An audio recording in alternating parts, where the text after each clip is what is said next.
아멘. 찬송가 288장 부르시겠습니다.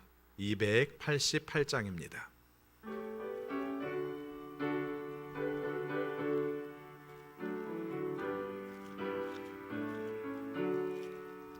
예수를 나의 구주 삼고 성령과 피로써 거듭나니 이 세상에서 내 영혼이 하늘의 영광 누리도다. 이것이 나의 간증이요 이것이 나의 찬송일세. 나 사는 동안 끊임없이 구주를 찬송하리로다. 온전히 주께 맡긴 내요 사랑의 음성을 듣는 중에 천사들 왕래하는 것과 하늘의 영광 보리로다. 이것이 나의 간증이요 이것이 나의 찬송일세. 나 사는 동안 끊임없이 구주를 찬송하리로다. 주 안에 기쁨 누림으로 마음의 풍랑이 잔잔하니 세상과 나는 간 곳 없고 구속한 주만 보이도다. 이것이 나의 간증이요 이것이 나의 찬송일세. 나 사는 동안 끊임없이 구주를 찬송하리로다. 1절입니다. 예수를 나의 구주 삼고 성령과 피로써 거듭나니 천사들에서 내 영혼이 하늘의 영광 누리도다. 이것이 나의 간증이요 이것이 나의 찬송일세. 나 사는 동안 끊임없이 구주를 찬송하리로다. 온전히 주께 맡긴 내요 사랑의 음성을 듣는 중에 천사들 왕래하는 것과 하늘의 영광 보리로다. 이것이 나의 간증이요 이것이 나의 찬송일세. 나 사는 동안 끊임없이 구주를 찬송하리로다. 주 안에 기쁨 누림으로 마음의 풍랑이 잔잔하니 세상과 나는 간 곳 없고 구속한 주만 보이도다. 이것이 나의 간증이요 이것이 나의 찬송일세. 나 사는 동안 끊임없이 구주를 찬송하리로다.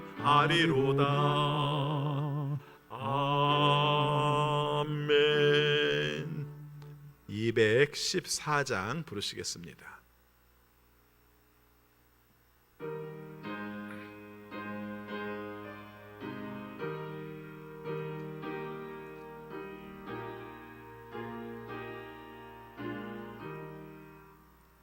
나 주의 도움 받고자 주 예수님께 빕니다. 그 구원 허락하시사 날 받아 주소서. 내 모습 이대로 주 받아 주소서. 날 위해 돌아가신 가신 주 날 받아 주소서. 큰 죄에 빠져 영 죽을 날 위해 피 흘렸으니 주 영산대로 빚으사 날 받아 주소서. 내 모습 이대로 주 받아 주소서. 날 위해 돌아가신 주 날 받아 주소서. 내 힘과 결심 약하여 늘 깨어지기 쉬우니 주 이름으로 구원해 날 받아 주소서. 내 모습 이대로 주 받아 주소서. 날 위해 돌아가신 주 날 받아 주소서. 내 주님 서신 발 앞에 나 꿇어 엎드렸으니 그 크신 역사 이루게 날 받아 주소서. 내 모습 이대로 주 받아 주소서. 날 위해 돌아가신 주 날 받아 주소서. 아멘. 216장 부르시겠습니다.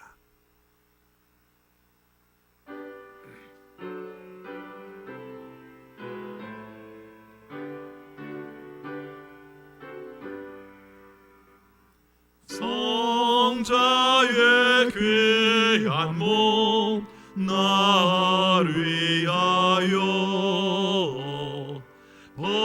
버리신 그 사랑 고마워라.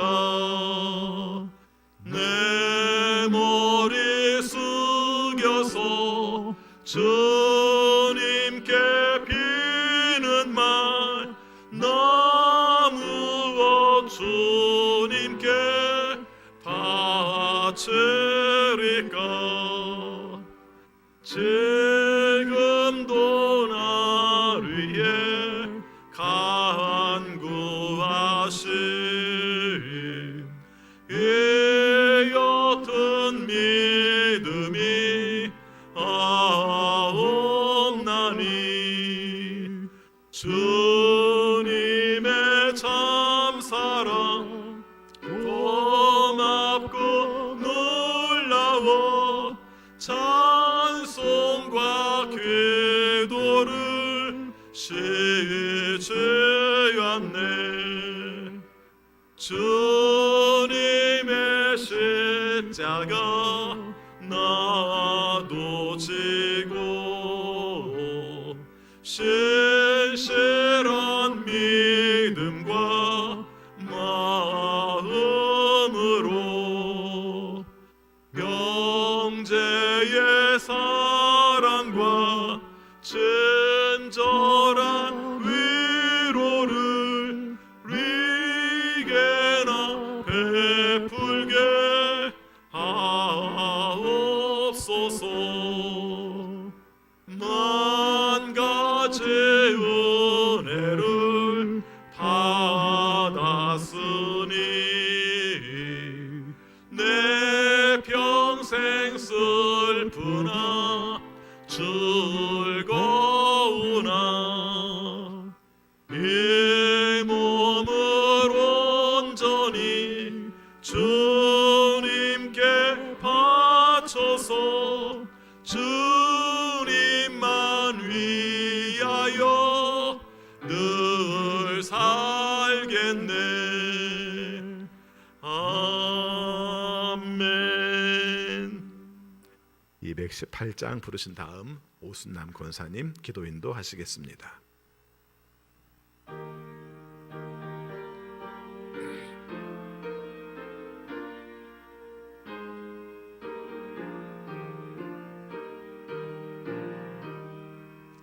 내 맘과 정성을 다하여서 주 너의 하나님을 사랑하라. 내 몸을 아끼고 사랑하듯 형제와 이웃을 사랑하라. 주께서 우리에게 면하시니 그 명령 따라서 살아가리. 널 미워 해치는 원수라도 언제나 너그럽게 사랑하라.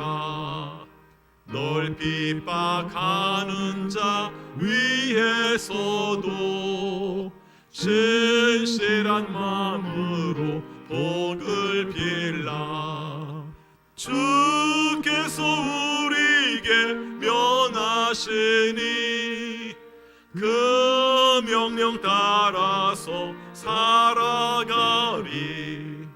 나 항상 주님을 멀리하고 형제를 사랑하지 못하였다. 이러한 죄인을 사랑하사 주께서 몸버려 죽으셨다.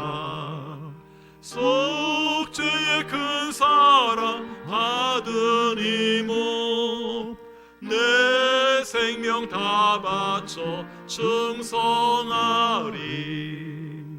아멘.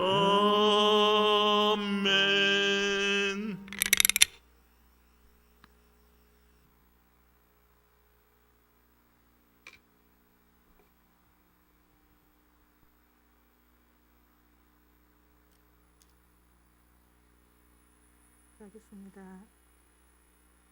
하나님 아버지, 오늘도 생명 주시고 건강 주셔서 감사합니다. 세상에 잠시 머무는 순간순간마다 주님이 공급하시는 은혜로 살게 하시고 또 주 예전에 나와 예배드리신 은혜 주심 감사합니다. 하나님 아버지, 코로나로 시작된 올 한 해가 너무 힘들고 어려운 시간들이었습니다. 지금도 코로나가 진정되지 않고 있으며 사회적 거리두기 2단계가 시행되어서 하나님의 은혜가 필요한 시기입니다. 저희들에게 주님을 바라고 의지하는 믿음을 주세요. 하나님 아버지, 범사에 감사하라. 이는 그리스도 예수 안에서 너희를 향하신 하나님의 뜻이라 말씀하셨는데 우리는 여전히 무엇을 먹을까, 마실까, 입을까 고민하면서 원망, 불평, 시기질투, 교만, 위선 이런 모습들을 버리지 못하고 있음을 고백합니다. 우리의 허물과 연약함과 믿음 없음을 용서해 주세요. 하나님 아버지, 주님의 복음을 위해 회의로 나가 수고하시는 선교사님들에게 주님께서 맡기신 사명대를 잘 감당하게 도와주세요. 또 섬기는 교회와 가정을 성령 하나님께서 지켜주세요. 하나님 아버지, 우리 교회에 질병의 고통으로 힘들어하는 환우들이 많이 있습니다. 우리 환우들에게 주님의 크신 사랑으로 마음의 평안을 주시고 능력의 손으로 만져주셔서 깨끗이 완치되게 해주시고 살아계시고 역사하신 하나님께 영광 돌리는 은혜가 있게 해주세요. 하나님 아버지, 이 시간 말씀 전하시는 목사님께 성령의 충만함을 주세요.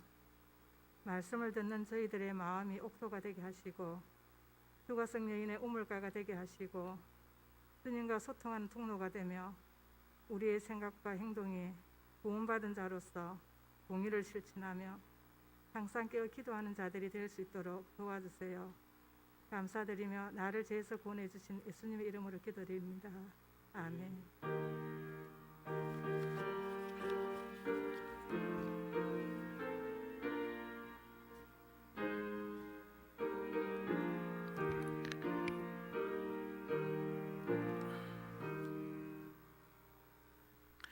하나님 말씀 데살로니가 전서 3장 6절부터 13절까지 교독하겠습니다.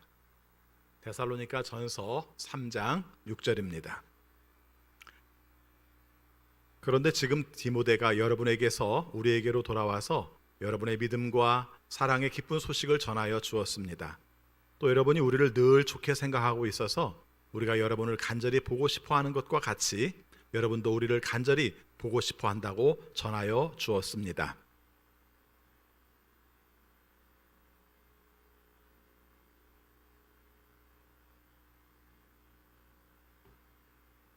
여러분이 주님 안에 굳게 서 있으면 이제 우리가 살아있는 셈이기 때문입니다.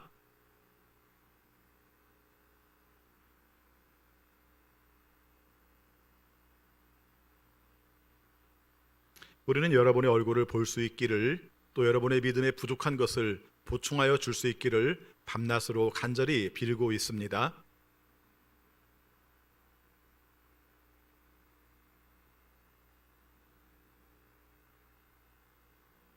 또 우리가 여러분을 사랑하는 것과 같이 주님께서 여러분끼리 서로 나누는 사랑과 모든 사람에게 베푸는 여러분의 사랑을 풍성하게 하고 넘치게 해 주시기를 빕니다.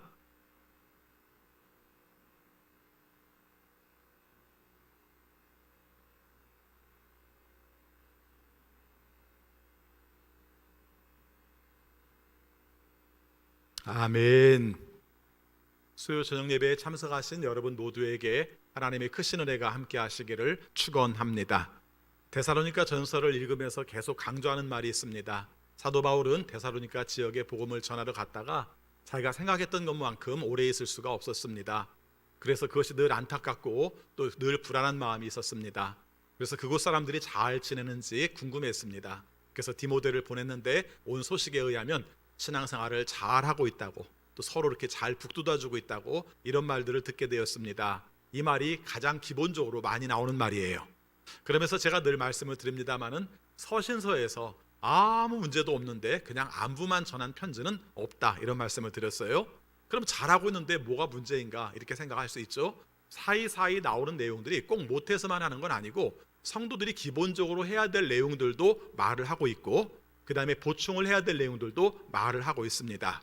오늘 말씀에서도 잘하고 있는 내용도 말을 하고 있고, 또 보충을 해야 될 내용도 말을 하고 있습니다. 특별히 오늘 말씀에서 강조하고 싶은 내용들은 성도의 교제, 성도의 참된 교제는 어떻게 해야 되는가 하는 내용을 사도 바울이 데살로니가 교회에 어떻게 전했는가 하는 내용들을 살펴보려고 합니다. 먼저 한번 물어보고 싶어요. 여러분, 성도의 교제라고 말하면 어떤 것을 성도의 교제라고 생각하십니까? 이게 사실은 교회 안에서도 이 부분이 명확하지가 않아요. 성경에 나오는 내용 속에 교제라는 말을 쓸 때 범위가 굉장히 넓습니다. 그래서 밥을 함께 먹는 것도 교제고요, 우리의 삶의 이야기를 나누는 것도 교제고요, 또 우리가 사도행전 2장과 4장의 내용을 볼 것 같으면 우리의 삶을 함께 나누어서 먹고 사는 것을 공유하는 것도 교제입니다. 그래서 상당히 범위가 넓습니다. 그러니까 교회에서는 성도의 교제하면은 한 주일 동안 잘 지내셨습니까? 주님의 이름으로 사랑합니다. 이것만 우리가 성도의 교제처럼 생각할지 모르지만 그게 아니에요. 사실은 성도의 교제가 가장 잘 이루어지는 방향이 사실은 구역입니다. 그렇죠? 초대교회의 모델과 구역의 모델이 비슷한 것처럼 성도의 교제가 가장 잘 이루어질 수 있는 곳이 구역이에요. 그래서 구역 식구들끼리는 한 주간에 한 번씩 모이면서 말씀을 나누는 교제, 그리고 우리의 삶을 나누는 교제, 그리고 음식을 함께 나누는 교제, 이렇게 우리가 다양한 교제들을 하면서 우리가 지내고 있습니다. 2020년도는 우리가 좀 잘 못 지냈죠. 그렇죠? 코로나로 말미암아 소그룹 모이는 것 자체를 좀 하지 말라고 얘기를 해서 못 모였습니다. 내년에도 걱정이에요. 그래서 내년에는 어떤 방법으로든지 우리가 함께 모일 수 있는 방법, 뭐 전화로 하든지 뭐 핸드폰에서 줌으로 하든지 어떻게든지 좀 서로 나누는 시간들을 가져야 될 것 같습니다. 그게 못하게 되니까 몇 가지 후유증들이 생겨요. 전체적으로 보니까 신앙의 우울증 비슷한 게 있는 것 같아요. 뭔가 얘기를 해야 되는데 말을 못하니까 답답한 게 있는 거예요. 어떤 문제가 생겼을 때도 서로 이렇게 이야기를 하면서 같이 풀면서 같이 기도한 내용이 있었는데 그게 안 되니까 좀 문제가 있는 것 같아요. 그래서 제가 생각할 때도 이 방법들은 우리가 어떻게든지 좀 찾아야겠다 이런 생각들을 합니다. 또 성도의 교제라고 말을 할 때 우리가 좀 부작용도 가끔은 생각을 합니다. 함께 모인 가운데 한참 이야기를 하다 보면은 다른 사람이 안 좋은 이야기를 하게 돼요. 이것이 성도의 교제라는 자리를 통해서 나누게 되면 그것은 바람직하지가 않아요. 그래서 오늘 여러분들과 함께 말씀드리고자 하는 내용이 성도의 교제가 어떻게 하는 게 좋은가, 오늘 말씀 속에서 강조하는 성도의 교제는 어떻게 하는 게 좋은가, 여기에 대해서 우리가 함께 말씀을 나누려고 합니다. 아는 것과 사는 것이 일치가 되면요 신앙이 자라요.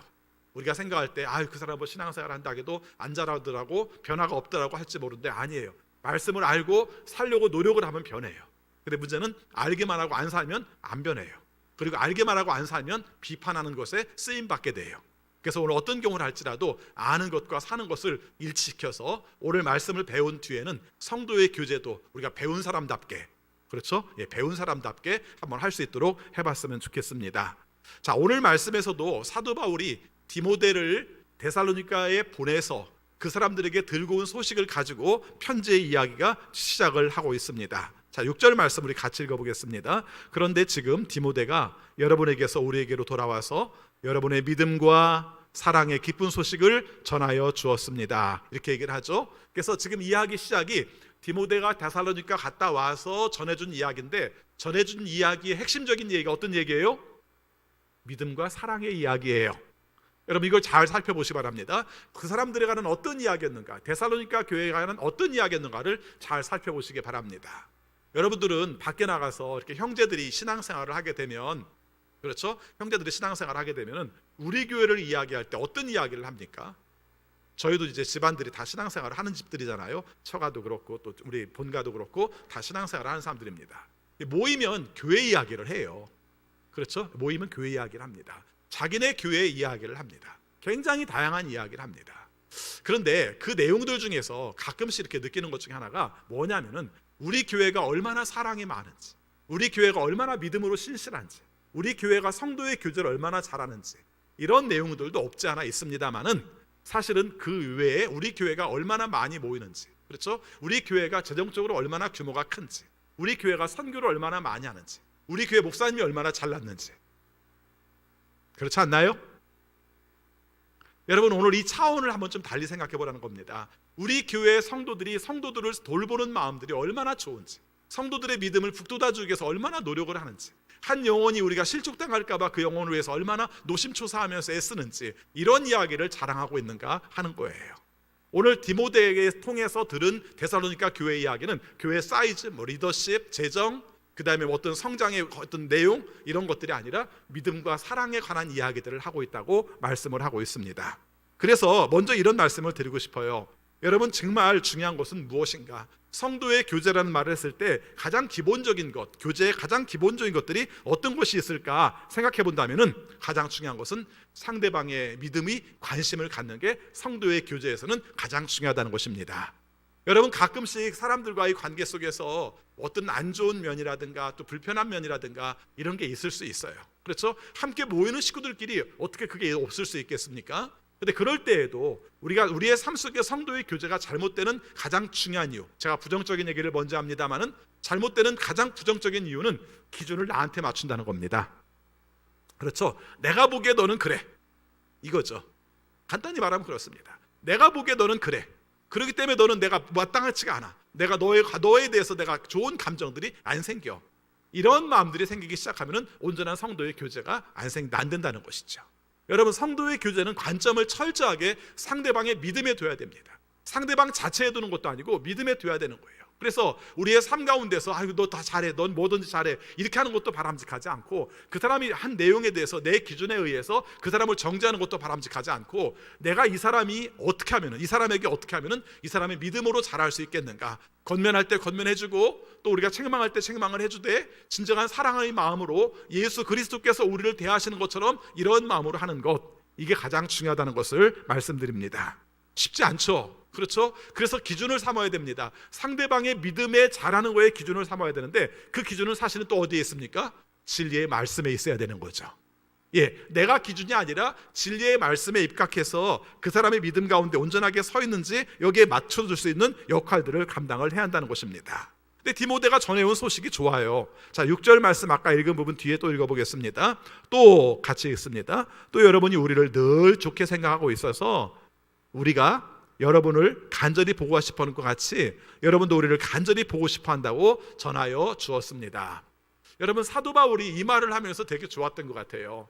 그래서 사도 바울이 궁금해서 디모데를 보냈는데 데살로니가 사람들이 하는 말이, 우리가 사도 바울의 일행, 사도 바울과 지금 신라를 두고 얘기한 건데, 사도 바울과 신라 입장 속에서 데살로니가 사람들을 굉장히 보고 싶어하는 것처럼 그 사람들도 이 사람들을 굉장히 보고 싶어했다, 이 말을 들으면서 너무 좋았다, 이런 얘기를 하고 있는 겁니다. 자, 뒤에 가서 이 얘기를 한번 하겠습니다만은 서로 만나고 싶어해요. 그렇죠? 서로 만나고 싶어해요. 여러분, 한번 봅시다. 수요일날 저녁 예배 드릴 때 저 보고 싶었어요? 이렇게 오버액션도 해도 괜찮습니다. 이럴 때는, 그렇죠? 진심이면 돼요, 그렇죠? 여러분, 이런 마음들이 사실은 필요하죠. 함께 보고 싶다는 마음, 함께 말씀을 듣고 싶다는 마음, 함께 있고 싶다는 마음, 이런 마음들이 사실은 굉장히 소중한 성도의 교제의 한 몫이라는 것을 생각할 수 있는 것입니다. 구역 모임도 마찬가지죠. 안 만나니까 너무 보고 싶다, 그렇죠? 그래서 서로 연락하고. 여러분, 사실은 구역 관리가 지금 제대로 안 되고 있거든요. 교회에서는 제대로 안 되고 있는데 제가 놀랍게도 고맙게 여기는 것은 구역장님들이 잘해주고 계세요. 잘하는 구역도 있고 잘 못하는 구역도 있겠지만 제가 가끔씩 구역을 통해서 보고를 받고 제가 물어봤을 때 대답을 하는 거 보면 정확하게 대답들을 해주세요. 저는 이걸 굉장히 고맙게 생각합니다. 그렇죠? 어렵지만, 모이기가 힘들지만 어떻게 해서든지 사는 삶의 이야기들을 함께 나누고 그분들을 위해서 기도하고 또 담임 목사와 공유해서 그 문제를 위해서 함께 기도할 수 있도록, 제가 혹시라도 잊어버릴까 봐 제가 기도하게 하려고 저한테 얘기해서 그 부분들을 알게 하는 것, 제가 얼마나 고맙게 생각하는지 모릅니다. 이게 있어요. 그렇죠? 함께 만나고 싶어하고 함께 알고 싶어하고 함께 돕고 싶어하는 마음들, 이런 마음들이 가장 중요하다는 것을 표현하고 있습니다. 자, 그러면은 성도의 교제에서 가장 중요한 게 어떤 것인가는 맨 처음 강조하는 것이 바로 믿음, 상대방의 믿음에 관심을 가지고 보도록 하라, 이렇게 말씀을 살피려고 합니다. 여러분, 오늘 8절 말씀에 보면 8절 말씀에서 이런 표현이 나옵니다. 8절 같이 읽습니다. 여러분이 주님 안에 굳게 서 있으면 이제 우리가 살아있는 셈이기 때문입니다. 데살로니가 서신은요, 사도 바울이 조금 읽다 보면은 약간 오버 같아요. 근데 이것이 어떤 마음에서는 굉장히 약간 들뜬 기쁜 마음들이 포함되어 있어요. 무슨 말이냐면은 당신들이 믿음 가운데서 온전하게 살아있다고 말하니까 내가 이제 살 것 같네요, 이런 뜻이에요. 이런 표현 쓰기 쉽지 않잖아요. 그렇지 않습니까? 아니, 뭐 그렇게까지 표현을 할지 모르는데 이 말이 있는 거예요. 근데 지금까지 계속 데살로니가 전서를 읽으면서 제가 계속 강조했던 거, 반복해서 강조했던 내용이 그 지역에 가서 복음을 전했는데 오래 못 있었습니다. 쫓겨나서 나올 수밖에 없었습니다. 그들에게 안타까운 마음을 가지고 그들에게 복음을 전하려고 가고 싶었지만 가지도 못했습니다. 이걸 한번 생각해 보세요. 그럼 이해가 되시죠?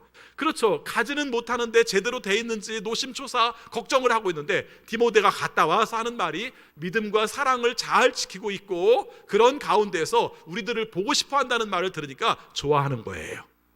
여러분이 이 마음들이 결과적으로 어떻게 됐는가? 여러분, 거기서 한 단계 더 나가는 말이 뭐냐면은 8절 안에 보니까 주님 안에 굳게 서 있으면, 이렇게 말하는 거죠. 주님 안에 굳게 서 있으면 이것으로 말미암아 얼마나 기쁜지 몰라요 할 때 주님 안에 굳게 서 있는 걸 강조를 하는 거예요.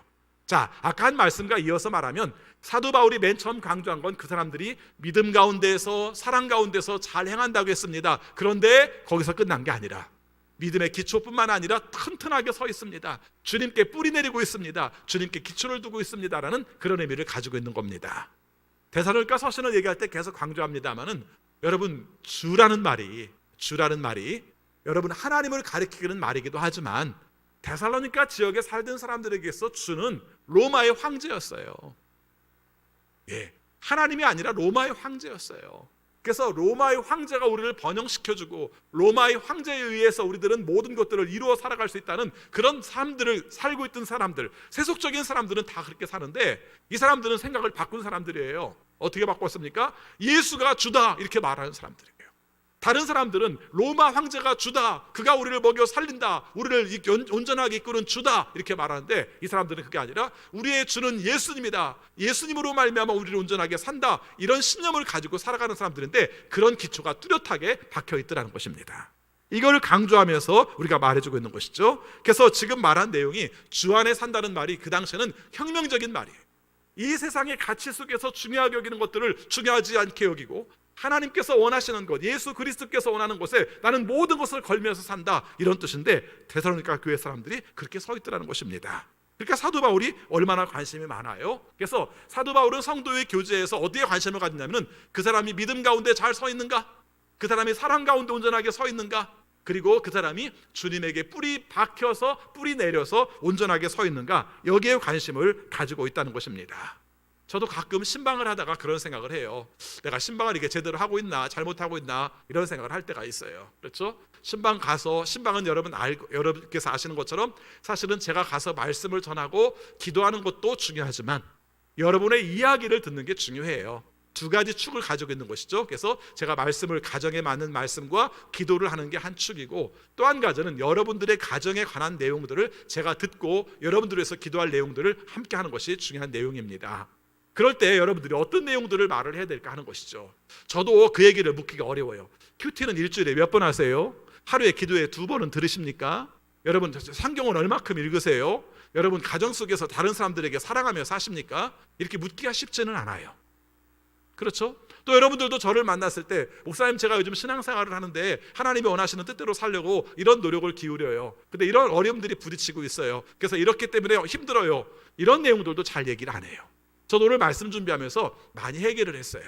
사실 우리에게 가장 필요한 내용들은 그 부분들인 것이죠. 어떻게 하나님 안에서 믿음으로 사는가, 그리고 어떻게 하나님 안에서 사랑을 이루며 사는가, 어떻게 하나님 안에서 믿음으로 살지 못하는가, 사랑을 이루지 못하는가에 대해서 반성도 하고 이야기를 나누면서 우리가 함께 살피는 것이 맞을 것 같더라고요.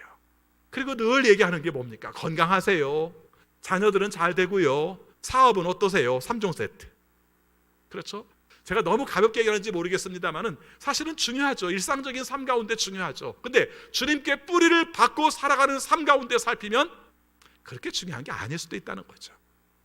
그것 자체가 필요 없다는 말씀이 아니라 우리가 주님께 뿌리 받고 사는 것, 믿음 가운데, 사랑 가운데서, 그리고 주님께 뿌리 받고 사는 가운데서는 그 문제가 그 다음 문제일 수도 있다는 것입니다. 그래서 우리가 진정으로 성도 간의 관심 속에서 중요한 내용은 그 사람이 내 일을 잘 도와주는가, 그 사람이 내 뜻대로 잘 말을 해주는가, 이게 중요한 게 아니라 그 사람, 상대방의 믿음을 어떻게 바라볼 것인가, 그 상대방의 믿음에 어떻게 도움이 될 것인가, 여기에 초점을 맞춰야 하는 것이죠.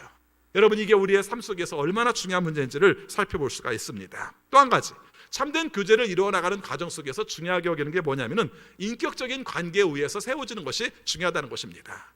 여러분, 사도 바울도 이런 말을 합니다. 오늘 말씀해 보니까 우리 6절 말씀 중간에 또 거기서부터 볼까요? 같이 읽겠습니다. 또 여러분이 우리를 늘 좋게 생각하고 있어서 우리가 여러분을 간절히 보고 싶어하는 것과 같이 여러분도 우리를 간절히 보고 싶어한다고 전하여 주었습니다. 그래서 중요하게 여기는 게 뭡니까? 보고 싶다는 거예요. 여러분, 성도의 교제가 잘 되는가 안 되는가의 문제는 우리가 의무적으로 어쩔 수 없어서 하는 게 아니라 보고 싶다. 누구 집사님이 안 나오니까 보고 싶다. 어떤 집사님 우리가 보고 싶다, 이런 마음을 갖는 것이 가장 기본적으로 성도의 교제가 온전한 것이고 또 그 기반 위에 사는 것이 마찬가지라는 것이죠. 저도 현대 문물의 이 길을 잘 사용을 하고 있습니다. 그래서 교회 안에서도 성도님들과의 관계 속에서 연락할 내용들은 카톡으로 대부분 하고 있습니다. 이게 좋은 점이 간단하게 연락하고 그리고 받을 때 얼마나 도움이 되는지 모릅니다. 그렇죠? 근데 좋은 점도 있는데 사실은 전후 맥락이 끊길 때가 많죠. 그렇죠? 말하고자 하는 내용만 말함으로 말미암아 핵심적인 내용들이 잘 전달이 안 될 때가 많습니다. 특별히 우리나라 사람들은, 그 중에서도 성도님들은 처음부터 단도직입적으로 내 얘기를 바로 하는 사람들이 많지가 않죠. 그래서 우리가 뭔가 좀 이야기를 하고 꺼내다가 그 이야기가 나오고 그래야 되는데 그냥 이렇게 단도직입적으로 이야기들이 딱딱 끊겨지니까 어떤 내용들, 용건들은 이루어졌을지 모르지만 마음 깊은 이야기들이 그렇게 오고 가는 것이 쉽지 않은 세상에 있죠. 그래서 오늘 말씀에서 강조하는 내용 중에 하나가 만나는 게 우리가 성도의 교제에서는 중요한 기반이다. 그렇죠? 함께 만남 가운데서 인격적인 관계도 형성되고 서로 소통도 이루어지는 것이 바로 좋은 성도의 교제다, 이렇게 말하는 것입니다. 그래서 사도 바울은 어떻게 합니까? 디모데를 보냈어요.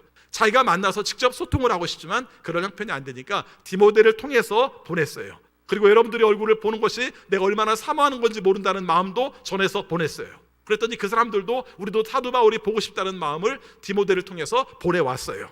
한 단계 거쳤지만 그러나 그 관계를 통해서 서로 온전한 관계들을 나누는 마음들을 갖게 되었다는 것입니다. 앞에서도 말씀을 드렸습니다마는 지금 우리가 마음 놓고 이렇게 만날 수 있는 시기는 아니에요. 그래서 저는 걱정이 그거예요. 이렇게 마음 놓고 만날 수 없는 시기가 되어서 이걸 안타깝게 여기면서 우리가 세상이 좋아지면 우리가 정말 많이 만나자, 자주 만나자 이래야 되는데, 그렇죠? 한 1년 반 내 2년쯤 지나고 나면은 안 만나도 살더라 뭐 이러면서 이제 서로 만나는 것에 대해서 소홀해질까 봐 좀 걱정도 돼요. 그래서 걱정의 문제가 아니라 우리의 삶 속에서 신앙 안에서 전화로라도 함께 우리가 이야기를 나누고 이 마음들이 서로 나눠질 수 있는 관계들이 중요한 것이죠. 자, 그런데 이렇게 우리가 함께 만나는 것, 성도의 교제 속에는 소통하는 게 중요하다, 서로 이야기하는 게 중요하다, 이렇게 말씀을 드렸는데 중요한 것은 전달자도 중요해요. 우리가 늘 1대1의 관계 속에서만 만나는 게 아니라 때에 따라서는 어떤 사람을 거쳐서 만나야 되는 경우도 있지 않습니까? 그렇죠? 여러분 예를 들면은 제가 여러분들을 직접 만나도 돼요. 그러나 구역장님을 통해서 구역 식구들에게 전해지는 경우도 있어요. 이럴 때 가장 중요한 게 뭡니까? 여러분, 구역장이 담임 목사에 대한 신뢰를 가지고 있어야 돼요. 그렇죠? 그래서 상대방들에게 그것을 전해주는 것이 옳습니다. 그래서 우리가 서로 신뢰할 수 있는 마음들이 있지 않으면 이것이 문제가 있을 수 있어요. 사도 바울은 디모데를 신뢰했고 또 디모데는 사도 바울을 신뢰했어요. 그래서 자기 사도 바울이 가고자 하는 그 마음, 진심의 마음을 전달하는 그런 내용들을 말을 한 거죠. 요즘은 별로 들을 기회가 없는데 신학교 다닐 때는 이렇게 외국에서 오신 목사님들이나 선교사님들이 말씀을 전하실 기회가 있어요. 말씀을 전하실 기회가 있으면은 그 옆에서 이제 통역을 해주셔야 우리가 알아들으니까 통역으로 이야기를 하는 겁니다. 근데 통역으로 이야기를 듣는데 이렇게 우리가 다 알아듣지는 못하지만 일부 조금 알아듣는 말도 있고 통역도 듣고 이렇게 하면서 이렇게 말씀을 듣지 않습니까? 근데 어떤 때 우리가 은혜를 받냐면요, 그 선교사님이나 외국에서 오신 목사님이 열정적으로 말씀을 전하는데 옆에서 통역하는 분이 열정적으로 통역할 때 우리가 은혜를 받아요. 그렇죠? 근데 어떤 분은 정반대인 경우도 있어요. 정반대인 경우 있어가지고 사실은 말씀을 전하는 분은 그냥 이야기하듯이 이렇게 얘기하고 있는데 이분이 막 열정적으로 전하는 경우도 있어요. 이럴 때도 은혜를 받아요. 근데 어떤 경우냐면은 이분이 막 열정적으로 전하는데 이렇게 말하였습니다 이러고 있으면 이제 마음속에 그런 생각이 들죠. 저분은 열정적으로 전하는 것 같은데 이분 열정적인 내용이 아닌가 보지? 이런 생각이 드는 거죠. 여러분, 전달자의 입장 속에서 이 부분은 굉장히 중요합니다. 교회 안에서는 사실은 중간 역할을 해야 되는 경우가 참 많아요. 내가 책임을 맡았을 때 가장 중요한 책임 중에 하나가 중간 역할이에요. 기관을 책임졌을 때에도 기관을 통솔하는 의미도 있지만 또 교육기관을 담당했을 때도 내가 교육기관을 통솔하는 의미도 있지만 또 한 가지는 뭡니까? 교회가 전체적으로 추진하고자 하는 방향과 함께 연결시켜서 함께 돕는 마음들이 필요한 것이죠. 이럴 때 어떻게 해야 되는가? 가장 중요한 것이 온전한 내용으로 서로 직접적인 마음으로 우리가 서로 힘들지 않게 도와줄 수 있는 마음들을 갖는 것이 필요하다는 것입니다. 자, 이렇게 하면 어떤 일들이 벌어지는가 하는 것입니다. 아까 말한 것처럼 믿음과 사랑으로 상대방을 관심 갖고 그 다음에 서로 소통해서 상대방에 필요한 것이 어떤 것인지를 서로 헤아리면 어떤 일이 벌어지는가 하는 것인데 7절에 이런 내용들이 등장합니다. 7절을 같이 읽습니다. 그러므로 형제 자매 여러분, 우리는 여러분을 보고 우리의 모든 곤경과 환난 가운데서도 여러분의 믿음으로 말미암아 위로를 받았습니다. 여러분, 사도 바울이 너무 좋아해요. 그렇죠? 여러분들의 소식을 들을 때 여러분이 믿음으로 살고 사랑으로 살고 믿음의 뿌리를 주님께 굳건히 박혀 있고 그 다음에 서로 잘 소통하고 이 소식을 들을 때 나는 얼마나 좋은지 모릅니다. 지금 사도 바울이 힘들어요. 이 편지를 쓴 곳이 일반적으로 볼 때는 고린도 지역일 것이라고 생각하는데 이 고린도 지역에서 편지를 쓸 때에도 사도 바울은 그렇게 편한 상황은 아니었어요. 근데 여러분들이 하는 이야기를 들으니까 곤경과 환난 가운데서 여러분의 믿음으로 말미암아 위로를 받습니다. 우리는 여러분을 보고 위로를 받고 여러분의 믿음을 보고 위로를 받고 중복해서 말을 해요. 그렇죠? 여러분을 보고 위로를 받고 여러분의 믿음을 보고 위로를 받습니다라는 그런 말들을 하고 있는 것입니다. 여러분, 이게 얼마나 좋은 말입니까? 여러분의 믿음이 어떤 사람에게 위로가 돼요. 여러분의 믿음이 다른 사람들에게 위로가 된다는 말을 반복해서 말할 수만큼 좋아요. 자, 9절도 봅시다. 9절 같이 읽습니다. 우리가 우리 하나님 앞에서 여러분 때문에 누리는 모든 기쁨을 두고 여러분을 생각해서 하나님께 어떠한 감사를 드려야 하겠습니까? 이런 표현을 써요. 여러분 때문에 나는 얼마나 좋은지 몰라요. 근데 이게 재밌어요. 여러분 때문에 얼마나 좋은지 몰라요. 그래서 여러분 감사합니다 이렇게 말하는 게 아니라 여기서 한 단계 더 올라갑니다. 여러분 때문에 저는 얼마나 좋은지 몰라. 이것만으로도 이미 감사 인사가 되잖아요. 그런데 수평적 관계, 여러분과 저와의 수평적 관계 속에서 온전한 믿음의 신뢰가 있고 하나님이 원하시는 모습으로 서 있는데 이것으로 말미암아 하나님께 감사합니다라고 표현하는 거예요. 수직적인 관계. 그렇죠? 여러분, 교회의 관계는 그런 거예요. 하나님의 이 일을 하기 때문에 옆에 있는 사람을 도와주는 것도 있지만, 또 한 가지는 옆에 있는 사람들과 함께 교제를 나누면서 그것이 기뻐함으로 말미암아 하나님께 감사하는 관계도 있어요. 그렇죠? 서로 옆의 관계 때문에 위로 올라가는 관계도 있고, 위와 아래의 관계 때문에 옆으로 가는 관계도 있다는 것이죠. 이게 하나님 안에서 이루어지는 가장 기쁜 상태라는 것을 말씀해주고 있습니다. 여러분, 한번 생각해 본다면 이것이 오늘 우리의 삶 가운데에서 얼마나 큰 도움이 되는 것인가, 하나님께서 원하시는 뜻을 따라서 어떤 감사를 드려야 되는가 하는 것을 표현해주고 있는 것입니다. 여기서 우리가 중요하게 여길 게 하나 있습니다. 사람이 빨리 변하지 않아요. 여러분, 우리가 늘 마음속에 생각할 때 내가 다른 사람 지도해야 되나 책임져야 되나 할지 모르겠지만은, 사실은 교회는 신앙생활을 시작하자마자 다른 사람을 인도하는 역할을 하는 거예요. 아는 만큼, 내가 사는 만큼 내가 그것을 가지고 감당을 하는 겁니다. 그래서 내가 내 삶 가운데에서 다른 사람들에게 길을 이만큼 가르쳐주고, 이 사람에게 말씀을 이렇게 가르쳐주고, 어떤 사람에게 우리가 교회 들어올 입구를 이렇게 가르쳐주고, 이런 역할들을 하면서 변해가는 겁니다. 우리 교회에서 하는 말 중에 하나가 겁니다. 사람이 잘 안 변해요. 그 말 쉽게 하지 마세요. 더디 변하지 변합니다. 그렇죠? 더디 변하지 변해요. 근데 그 더디 변하는 것을 함께 봐주고 견뎌주는 거, 이것도 성도의 교제예요. 그 사람이 조금 변한 걸 보면서 기뻐하는 거, 성도의 교제예요. 얼마만큼 헌신했는가, 얼마만큼 사랑했는가에 따라서 그 사람이 변했을 때 기뻐하는 것을 봅니다. 가끔 그런 경우 보죠. 교회 안에서 어떤 사람에 대해서 안 좋은 이야기를 할 때 제가 이제 그 얘기를 합니다. 그래도 그분이 이전에 비해서 이런 면들이 되게 좋아졌어요 라고 말하면 삐죽하는 경우도 있어요. 근데 제가 알아요. 제가, 그렇죠, 예전에 비하면 좋아진 걸 알아요. 근데 그걸 어떻게 합니까? 관심 가지니까 알죠. 그 사람의 변화에 대해서 내가 기뻐하니까 알죠. 예전에 비해서 다른 사람을 책임지는 것에 대해 성숙했으니까 기뻐하는 것이죠. 여러분, 교회의 성숙도는 여러 가지가 있을 수 있습니다. 하나님과의 관계 속에서 기도 많이 하고 성경 말씀 많이 읽고 헌금 많이 하는 것도 있을 수 있습니다만은, 그냥 가장 객관적인 입장 속에서 교회에서 볼 수 있는 내용 중에 가장 중요한 게 뭔 줄 압니까? 책임지는 사람이 되어 있다는 거예요.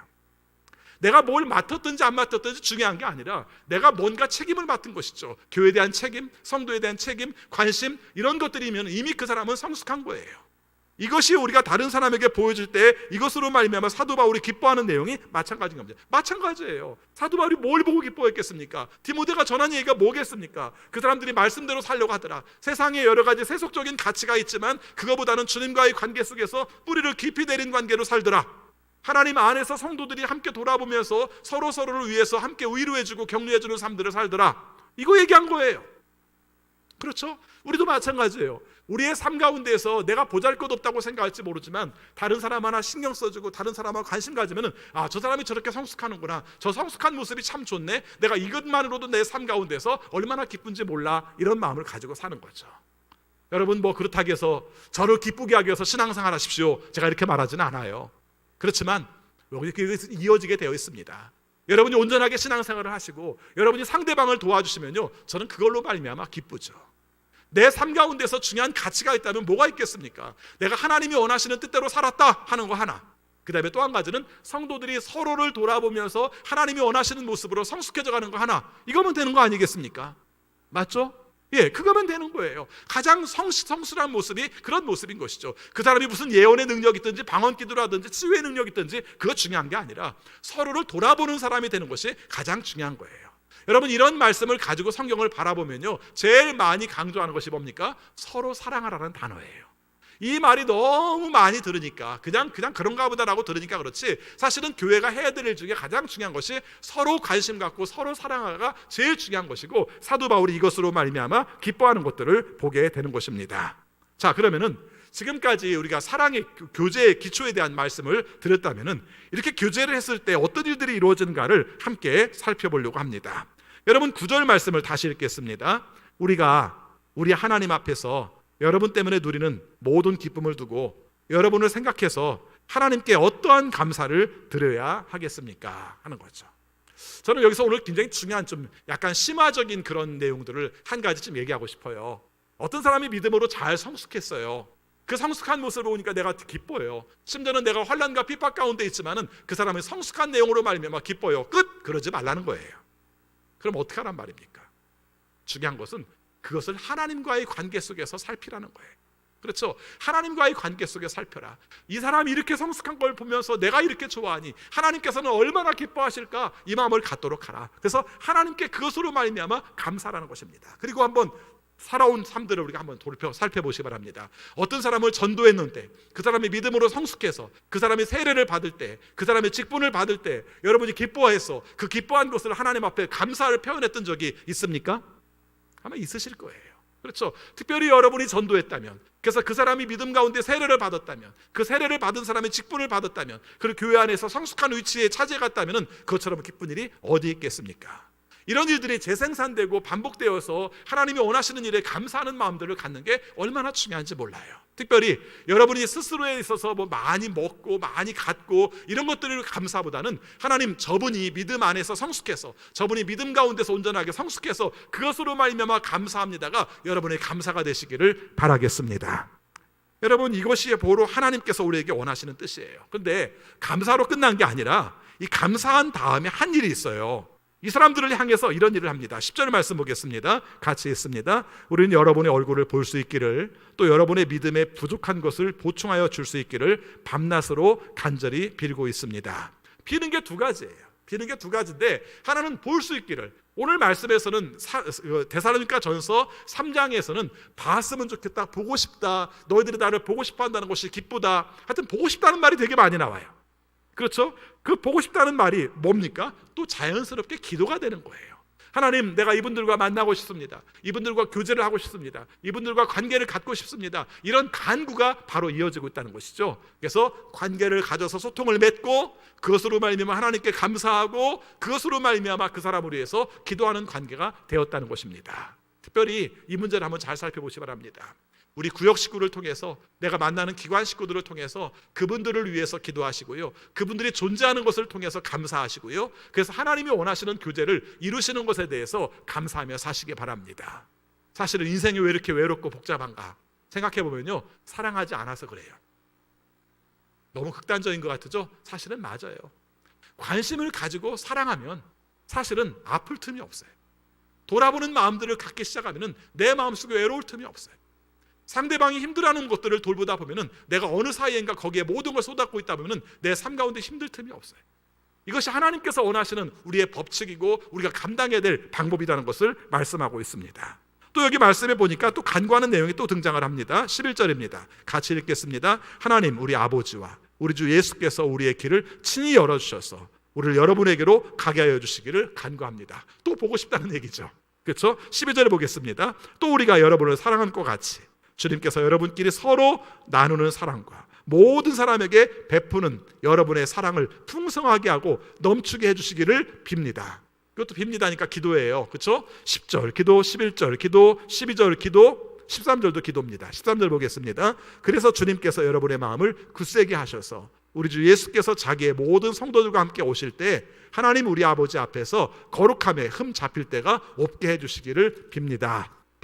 자, 오늘 간단하게 한 가지 더 살필 게 있어요. 그게 뭐냐면 10절 말씀에서도 강조를 했고, 여기 보니까 여러분의 믿음에 부족한 것을 보충해 줬으면 좋겠다라는 얘기를 해요. 이게 뭘까? 그렇죠? 지금 사도 바울이 데살로니가 교회에 가고 싶어하는 것, 만나고 싶어하는 내용에 대해서 지금까지 칭찬한 거 보면 다 괜찮잖아요. 믿음으로, 사랑으로, 그 다음에 서로 사랑하는 것으로, 모든 사람을 사랑하는 것으로, 주님의 뿌리를 내리고 사는 삶으로, 이 정도면 됐잖아요. 근데 뭐 하나 빠진 것 같지 않아요? 사도 바울이 데살로니가 전서를 쓸 때 1장 3절에서 말씀을 전할 때 어떤 얘기를 했었냐면요, 데살로니가 교회를 칭찬하는 이야기를 할 때 믿음, 소망, 사랑의 구조로 칭찬을 했어요. 여러분, 사도 바울은 이야기를 할 때 믿음, 소망, 사랑의 구조를 이야기하는 걸 좋아했어요.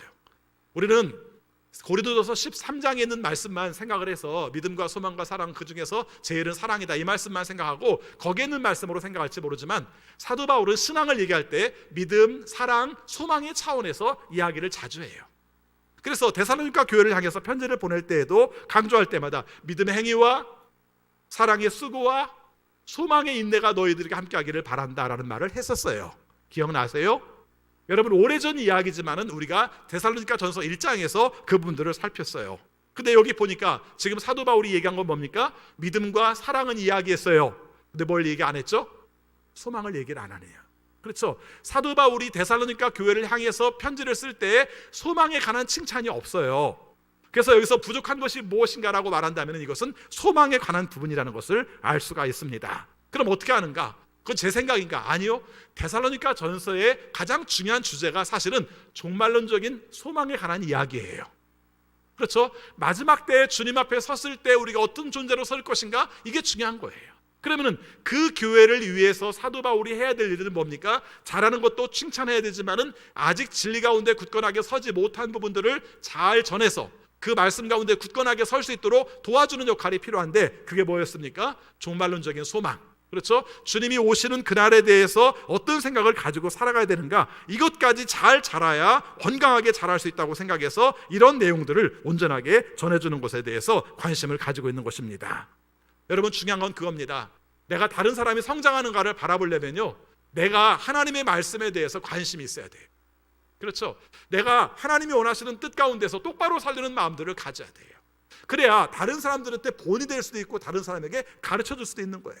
내가 믿음으로 사는 것과 내가 사랑으로 사는 것, 이건 내가 알아.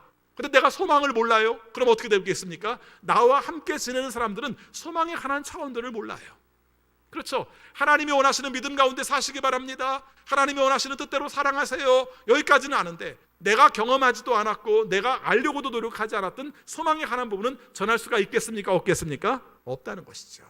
그래서 당연히 이 부분에 대해서도 알려줘야 되고 또 알아야 되고 또 나눠야 될 부분이라는 것을 말씀해주고 있다는 것입니다. 그래서 하나님 나라의 복음은 균형이 필요해요. 하나는 믿음, 하나는 사랑, 하나는 소망. 특별히 소망에 관한 부분들은 굉장히 중요한 의미를 갖고 있어요. 왜 중요합니까? 여러분, 맨 마지막에 말씀을 볼 것 같으면은 이 내용들이 소망으로 연결돼요. 13절 말씀에서. 그래서 13절 말씀 볼 때 그 말씀을 잠깐 보도록 하고, 또 한 가지 우리가 강조하는 내용 중에 하나가 이 사람들이 어떤 사람이 되기를 원하는가에 있어서 사랑이 충만하기를 원하고 있다는 것입니다. 10절에서 부족한 것을 채우는 것이 소망이라면 사랑은 더 넓은 의미를 갖도록 해주는 것입니다. 12절을 한번 잘 보세요. 사랑을 둘로 나누고 있어요. 12절 말씀 보겠습니다. 또 우리가 여러분을 사랑할 것 같이 주님께서 여러분끼리 서로 나누는 사랑과 모든 사람에게 베푸는 여러분의 사랑을 풍성하게 하고 넘치게 해 주시기를 빕니다. 우리는 한계를 가지고 있어요. 그래서 우리가 사랑하는 것은 내가 생각한 범위 내에서만 사랑을 해요. 우리는 흔히 기브앤테이크에서 뭐 주는 게 있어야 받는 게 있고 받는 게 있어야 주는 게 있다고 생각할지 모르는데, 여러분들이 살면서도 느끼는 관계 있잖아요. 모든 것이 다 기브앤테이크입니까? 아니잖아요. 어떤 곳에서는 일방적으로 받기만 하고 있어요. 어떤 곳에서는 일방적으로 주기만 하고 있어요. 그렇지 않습니까? 우리의 삶 가운데서 부모로부터는 일방적으로 받은 게 많고 자녀들에게 일방적으로 준 게 많잖아요. 내가 뭘 했으니까 너 뭐 해? 뭐 이렇게 하는 것이 없지는 않지만, 그러나 전반적으로 바라볼 때는 우리가 전적인 것으로 주는 것이죠. 그래서 오늘 여기서 말할 때 그 사랑의 폭이 넓어지기를 바라는 것이죠. 아까 성숙하다는 표현을 썼을 때 다른 사람을 돌보는 것인가 말했는데 같은 차원이에요. 이게 얼마큼 넓어졌는가. 그래서 내가 주고 네가 받고 이런 관계 속에서만 살아가던 사람이 받지 못할 줄을 뻔히 알면서 함께 나누는 관계들을 갖게 될 때 그것으로 말미암아 하나님의 뜻을 이루는 마음들을 갖게 되는 것이죠. 가끔 선교를 하는 교회들 중에서 가끔씩 우리가 다른 의견들을 내서 마음속에 참 안타까움을 갖는 교회들이 있어요. 그게 뭐냐면은 선교가 외형만 확장시키는 것이지 국내의 작은 교회들을 돌보지 않는 것이다. 이것은 실제적으로 겉모습만 드러내는 것이지 속 내용들을 신경 쓰지 않는 것이다. 이렇게 말하는 교회들이 있어요. 뭐 사연이 있겠죠. 그렇죠? 여러 가지 원인들이 있었겠죠. 근데 한 가지 알아야 될 것은 간단히 말하면 이렇게 말할 수 있습니다. 역량이 넓어지는 거예요. 지경이 넓어지는 겁니다. 그렇죠? 저는 우리 교회를 생각할 때마다 다른 건 별로 자랑할 게 없는데, 자랑할 게 많죠. 근데 안 하는데 정말 선교의 폭이 넓어진 건 자랑을 해요. 그렇죠? 점점 넓어졌어요. 점점 넓어졌어요. 제가 처음에 왔을 때 중국 심양의 선교사님 한 분, 이분을 우리가 섬기는 게 다였어요. 근데 그것도 난 너무 귀하게 여겼던 것이 뭐냐면, 교회가 형편이 어려운데 교회가 분립되는 과정 속에서도 이걸 교회가 지킨 교회예요. 그렇죠? 생각해 보시면 합니다. 교회가 형편이 어려웠다니까요. 그래서 생활하는 것 자체가 쉽지가 않았어요. 미래를 어떻게 준비하고 계획해야 되는가에 대해서 분명하지 않은 입장이었어요. 그런데 그런 가운데서 그 원칙을 지켰어요. 그래서 우리가 다른 건 모르지만은 그 선교사님은 지원하도록 하자. 그래서 한 교회를 시작한 교회가 지금은 외국의 4개 교회, 한국 교회 6교회, 그리고 각 기관들이 4개 정도. 우리가 이 역할들을 감당을 해요. 우리가 굉장히 미흡한 것도 많지만 한 가지 중요한 것은 역량을 넓혀가는 게 굉장히 중요한 거예요. 우리의 삶 가운데에서 뭐 이것도 하고 저것도 하고 어떻게 다 하겠어요? 못하는 건 못하죠. 그러나 우리의 삶 속에 할 수 있는 것은 마음을 품고 뜻을 가지고 하나님이 원하시는 일을 이루면 얼마든지 그 뜻들을 이루어서 감당을 하는 것이죠. 작은 일이지만 실천함 가운데에서 나타나는 기쁨과 은혜들이 있는 것이죠. 제가 지난 주일도 기관 잔액으로 함께 선교한 내용들을 함께 말씀을 드렸고, 이 내용도 제가 페이스북에다가 또 올렸어요. 우리 교회 페이스북에다가 올렸는데, 이것도 그렇죠. 함께 동참했기 때문에 기쁨을 얻게 된 거예요. 우리가 전혀 생각지도 못했고 무슨 의도를 가지고 있었던 것도 아닌데 함께 참여하다 보니까 얻는 기쁨들이 커가는 것이죠. 그래서 사랑의 폭을 넓히는 건 중요해요. 처음에는 서로 사랑이었다가 그 다음에는 어떻습니까? 모든 것을 사랑하는 쪽으로 넓혀가라, 이렇게 말을 하는 것이죠. 그리고 당신들이 부족한 것들은 채우도록 하라. 부족한 게 뭐예요? 소망에 관한 것들은 채우도록 하라는 것입니다. 그래서 마지막에 소망에 관한 말씀이 나와요. 13절 말씀 우리 같이 읽겠습니다. 그래서 주님께서 여러분의 마음을 굳세게 하셔서 우리 주 예수께서 자기의 모든 성도들과 함께 오실 때 하나님 우리 아버지 앞에서 거룩함에 흠잡힐 때가 없게 해주시기를 빕니다. 이것도 기도하는 거예요. 여러분 중요한 게 이거잖아요. 하나님 우리의 폭 좀 넓혀주세요. 하나님 우리가 좀 스케일이 좀 커지게 해주세요. 그래서 사람들을, 상대방들을 사랑하는 것들과 선교하는 일들에 관심이 넓어지게 해주세요. 저는 이런 기도도 필요해요. 그렇죠. 이런 기도도 지금 필요해요. 근데 그 중에 하나가 뭡니까? 주님 오셨을 때 우리가 흠 없는 존재로 서기를 원합니다. 이게 굉장히 필요한 것이죠. 여러분 한번 생각해 보세요. 오늘 말씀에서 다른 거 다 잊어버리더라도 이 부분 생각하세요. 주님 앞에 왔을 때, 주님 앞에 섰을 때, 주님이 오셨을 때 우리가 그 앞에 서게 된다면 주님 앞에 자랑할 수 있는 게 뭐가 있겠는가를 한번 살펴보세요. 딱 두 가지입니다. 하나는 하나님 원하시는 뜻대로 흠 없이 살았습니다. 쉽지 않은 일이에요. 그렇죠? 흠 없이 살았습니다. 이걸 위해서 우리는 부단히 하나님 앞에서 우리의 죄를 회개하기도 하고 하나님이 원하시는 모습대로 따르려고 노력도 하고 진리를 추구하기도 하는 거예요. 그 다음에 두 번째는 앞에서 이미 말씀을 드린 내용입니다만 두 번째는 뭡니까? 사랑하였는가예요. 그렇죠. 하나님께서 우리의 무게를 재본다면 다른 걸로 무게를 재보는 게 아니라 어떤 실적이나 성과나 어떤 내용들에 있어서 그런 게 아니라 딱 두 가지. 흠 있는가? 그 다음에 또 한 가지는 다른 사람을 얼마나 사랑하였는가? 이게 우리의 무게라는 거예요. 그렇죠. 이것이 오늘 말씀 속에서 강조하고 싶은 말이에요. 사도 바울이 진짜 강조하고 싶은 말. 그래서 4장 이후에 이 말씀들이 계속 나오게 되는데 우리의 삶 가운데서 바르게 살아야 한다는 것은 늘 두 가지 초점 맞춥니다. 하나는 주님 오셨을 때 부끄러움 없는 삶으로 사는 것. 그 다음에는 그 삶을 살게 하기 위해서 이 땅에서 다른 사람들을 사랑하며 사는 삶, 이것이 우리의 삶 속에서 가장 소중한 삶이고 가장 가치 있는 삶입니다라는 것을 말해주고 있는 거예요.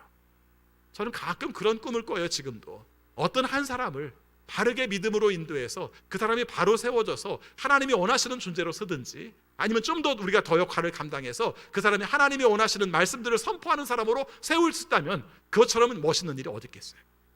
가끔 여러분 굉장히 많은 사람들을 위해서 노력하는 것도 좋지만 때에 따라서는 단 한 사람만이라도 잘못된 삶 가운데서 온전한 삶으로 돌이키고 하나님의 진리 가운데 설 수 있도록 만들어주는 그 역할을 감당할 수 있다면 그런 꿈도 한번 꿔보세요.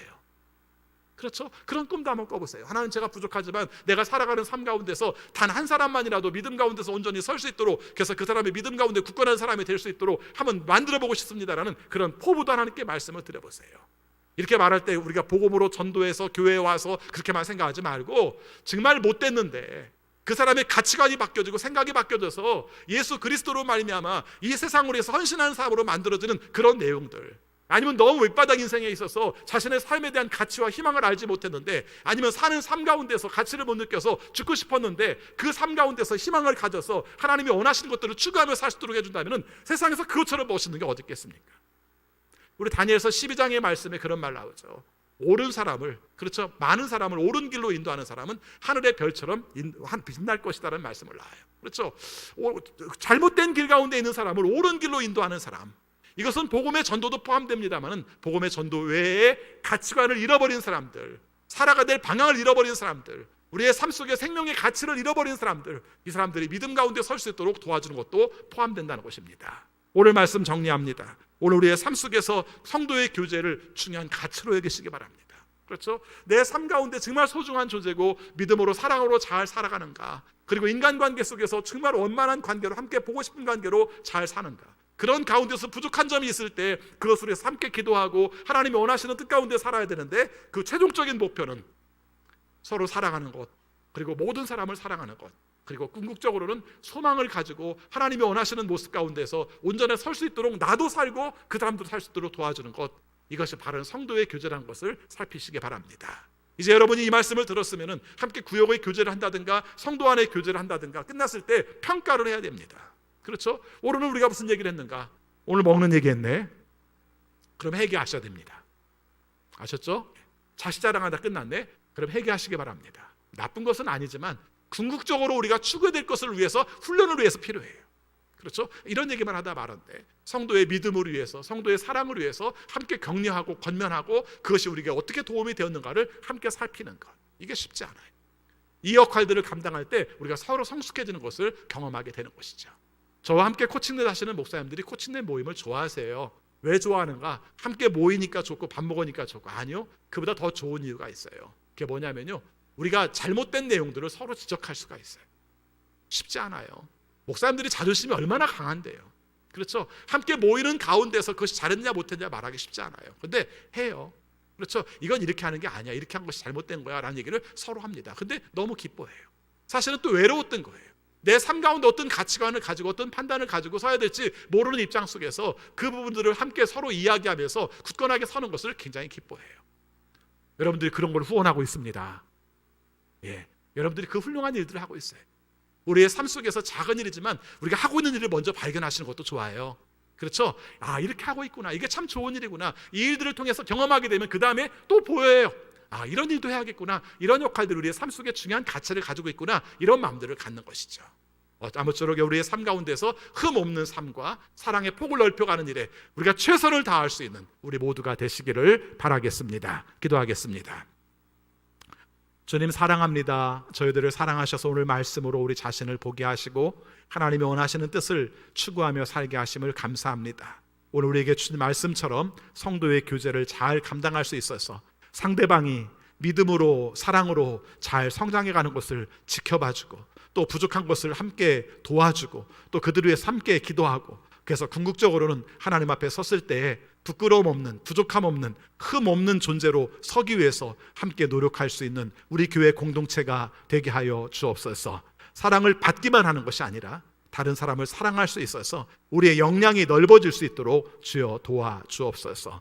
이 일들을 이루는 가운데 때로는 상처가 있기도 하고 또 충돌이 있기도 하지만 더 큰 것을 바라보며 하나님께서 우리의 삶들을 더 강하게 세우시는 뜻을 깨달아서 함께 사랑하고 함께 치유받을 수 있는 우리 모두가 되게 하여 주옵소서. 특별히 하나님이 원하시는 사명을 감당하다가 상처받은 식구들 치유하여 주셔서 주의 권능으로 치유하여 주셔서 주의 뜻대로 서게 하여 주옵소서. 멈춤으로 치료되는 것이 아니라 하나님의 뜻을 따라 더 적극적으로 사랑하고 더 적극적으로 돌봄 가운데서 치유될 수 있는 우리 성도들이 되게 하여 주옵소서. 예수 그리스도 이름으로 기도하옵나이다. 아멘.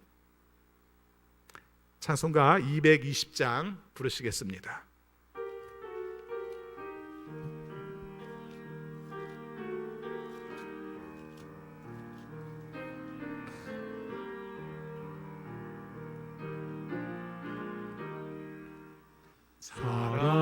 사랑하는 주님 앞에 형제 자매 한 자리에 그 신은혜 생각하며 즐거운 찬송 부르네. 내 주 예수 오늘 받아 모든 사랑 내 몸같이 환난 근심 위로하고 진심으로 사랑하세. 사랑하는 주님 앞에 온갖 충성 다 바쳐서 괴로우나 즐거우나 주님만 힘써 섬기네. 우리 주님 거룩한 손 제자들의 발을 지키시소 남 섬기는 종의 도를 몸소 행해 보이셨네. 사랑하는 주님 예수 같은 주로 섬기나니 한 피 받아 한 몸 이룬 형제여 친구들이여 한 몸같이 친밀하고 마음으로 하나 되어 우리 주님 크신 뜻을 지성으로 준행하세. 아멘. 교회 소식 전하겠습니다. 지금 코로나19 사회적 거리두기 2단계여서 예배 드릴 때 우리가 보통 20%까지만 가능합니다. 20%면 우리 교회가 53명 정도가 아마 될 겁니다. 그래서 주일날 예배 드리실 때 1부, 2부는 50명이 안 넘어요. 지금 현재. 그래서 가능하면 1부, 2부 많이 참석을 해주십사 당부를 드리고요. 그 다음에 이 기간에 우리가 또 사무총회를 해야 됩니다. 지금 같아서는 금년 말까지는 풀리지가 않을 것 같아요. 그래서 이런 상황에서 사무총회를 해야 되는데 사무총회도 마찬가지로 우리가 53명 정도까지밖에 참석을 못하게 됩니다. 또 우리가 세례교인 257명인데 과반수가 성립이 돼야 사무총회가 개회가 돼요. 이래서 부탁드립니다. 위임장들을 꼭 써주시기 바랍니다. 지난 주일날 쓰신 분은 쓰시지 마시고요. 안 쓰신 분들만 위임장을 꼭 써주셔서 회의가 성원될 수 있도록 해주시기 바랍니다. 오늘 쓰셔도 되고 다음 주일날 가지고 오셔도 됩니다. 여러분들께서 꼭 기억해 주시기를 바라겠습니다. 기도하겠습니다. 우리 주 예수 그리스도의 은혜와 거룩하신 하나님의 사랑하심과 성령님의 감화, 감동, 역사, 교통, 위로하심이 주 은혜 가운데에서 바른 성도의 교제를 하여 하나님이 원하시는 사랑이 넓어지고 또 소망의 종말을 바라보며 살게 원하는 우리 모든 성도들에게 지금부터 영원까지 함께하옵시기를 축원하옵나이다. 아멘.